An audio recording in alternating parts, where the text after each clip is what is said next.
राधे राधे मेरी YouTube family. तो चलिए आज मैं आपके साथ शेयर करने जा रही हूँ कढ़ी में डालने वाली बूंदी की रेसिपी।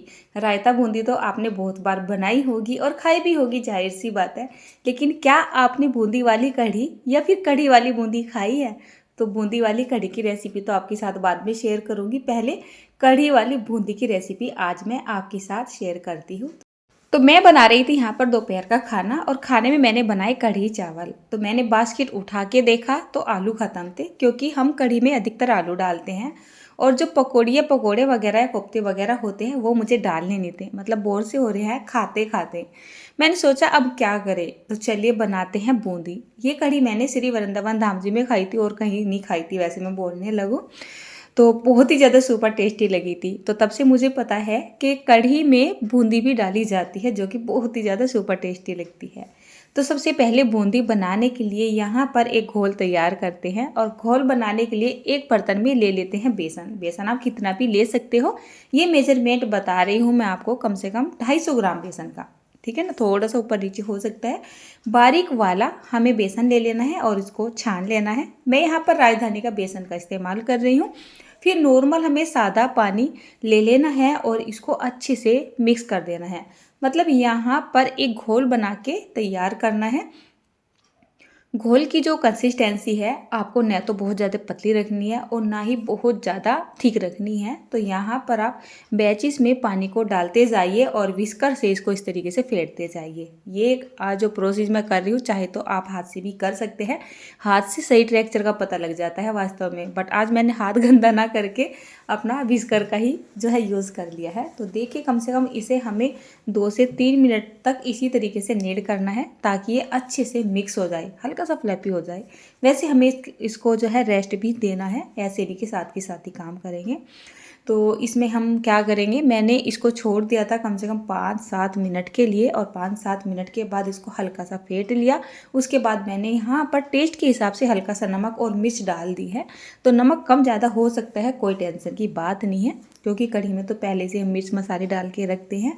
और जैसे नमक डाल के मैंने इसको अच्छे से मिला लिया है। फिर इसमें हमें 1 टेबल स्पून के जितना खौलता हुआ तेल डाल देना है। अब जैसे मैंने यहाँ पर तेल को डाला है, तेल इस घोल में इतना अच्छे से मिक्स हो जाना चाहिए कि इसका पता ही ना चले। मतलब ऐसा नहीं है कि आपने तेल को डाला और हल्का सा मिक्स किया और काम शुरू कर दिया, तो ऐसा बिल्कुल भी नहीं करना है। गरम गरम खौलता हुआ तेल डालना है और उसको कम से कम 3 से 4 मिनट के लिए इसी तरीके से फेंटते रहना है। चलिए, ये जो मेरा पूरी बनाने वाला झारा होता है, इसी से मैं ये बूंदियाँ बनाऊँगी। और अब मैं आपको बताऊँगी कि असली जो है मैंने बूंदियाँ बनाई कब बनाई, किस तरीके से बनाई। तो सबसे पहले यहाँ पर देखिए, जैसे मैंने ये पूरी उतारने वाला झारा ले लिया है। इसके होल काफ़ी मोटे मोटे हैं, इसमें अच्छी बूंदी बनती है। मैं अक्सर इसी में ही बनाती हूँ। तेल का टेम्परेचर हमें बढ़िया सा गर्म कर लेना है, मीडियम टू हाई के बीच में रखना है मतलब कि। और बस इस पर इतना घोल डालना है कि जो ये हमारी बूंदियाँ हैं ना, ये चिपके ना। तो देखिए कैसी गोल गोल बूंदियाँ बन गई हैं। अब ये जो मैंने घोल बनाया जिससे मैं यहाँ पर ये बूंदियाँ बना रही हूँ, इस घोल से मैंने आलू वड़ा बनाया था। इस घोल से मैंने मिर्च के पकोड़े बनाए थे। मतलब ये किसी भी नाश्ते के ऊपर की कोटिंग होती है एक तरीके से, तो उसी से मैंने ये जो है बूंदे बना के तैयार की थी। तो जब मैंने इनको कढ़ी में डाला तो ये बहुत ही ज़्यादा सुपर टेस्टी लगा। मतलब नाश्ता बनाने के बाद कुछ घोल बच गया था, जिससे मैंने यहाँ पर ये बूंदियाँ बनाई थी। तो ये बूंदी मैंने अलग दिन बनाई है और कढ़ी मैं अलग दिन बना रही हूँ। रेसिपी बनानी पड़ती है उसी हिसाब से, मतलब बताना पड़ता है आपको कि कभी कभी हमारे साथ ऐसा हो जाता है कि घर में सभी सामान अवेलेबल नहीं होते हैं, मजबूरी होती है, या मतलब किसी चीज़ को डालना नहीं चाहते हैं, तो ऐसा हो जाता है। जैसे कि मेरे साथ आज हुआ है, कढ़ी में मुझे पकोड़े नहीं डालने थे, आलू ख़त्म हो चुके थे, मेरे पास ऑप्शन बचा था बूंदी का। तो इन बूंदियों को मैंने मतलब कल बनाया था और आज मैं कढ़ी बना रही हूँ, ऐसा कुछ मेरे साथ हुआ था। तो देखिए क्या बढ़िया, ये बिल्कुल बढ़िया मसालेदार बूंदी बनके तैयार हो रही है। आप चाहे तो इस बूंदी से रायता भी बना सकते हो, ये बहुत ही ज़्यादा कुरकुरी बनती है। और ये ऐसे छोटे छोटे काम करने में मुझे बहुत मज़ा आता है। तो देखिए मैं बड़े मन लगा के और जो है मतलब इस काम को कर रही हूँ। ऊपर से जब भी कोई हम पकौड़ी या कोई वड़े वगैरह नाश्ता वगैरह बनाते हैं जिसमें हम बेसन की घोल का इस्तेमाल करते हैं, तो आप उस बचे हुए घोल से हमेशा इस तरीके से बूंदी बना लें। क्योंकि कढ़ाई में तेल तो पहले से गर्म रहता है, क्योंकि हम कोई नाश्ता वगैरह बना रहे हैं। अब घोल बच गया है, भले 1 चमचा घोल बच जाए तो आप वो मौका मत चूकिए ये बूंदियाँ बना लीजिए, आपके कभी भी ये काम आ सकती हैं।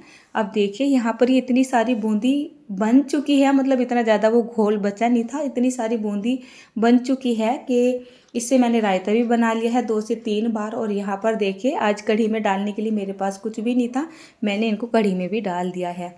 ये बूंदियाँ डालने के बाद तो कढ़ी और भी ज़्यादा लाजवाब हो गई थी, मतलब इतनी अच्छी आलू वाली कढ़ी भी नहीं लगती है, कोफ्ते या पकौड़ी वाली कढ़ी भी नहीं लगती है, लेकिन जितनी अच्छी ये बूंदी वाली कढ़ी लगती है ना, कि आप बना के देखोगे और खा के देखोगे तभी आपको उसको इसके असली टेस्ट का पता चलेगा। तो ये देखिए देखने में भी कितनी प्यारी सी, कितनी अच्छी सी लग रही है ना। थोड़ा नज़दीक से आपको मैं दिखाती हूँ, देखिए।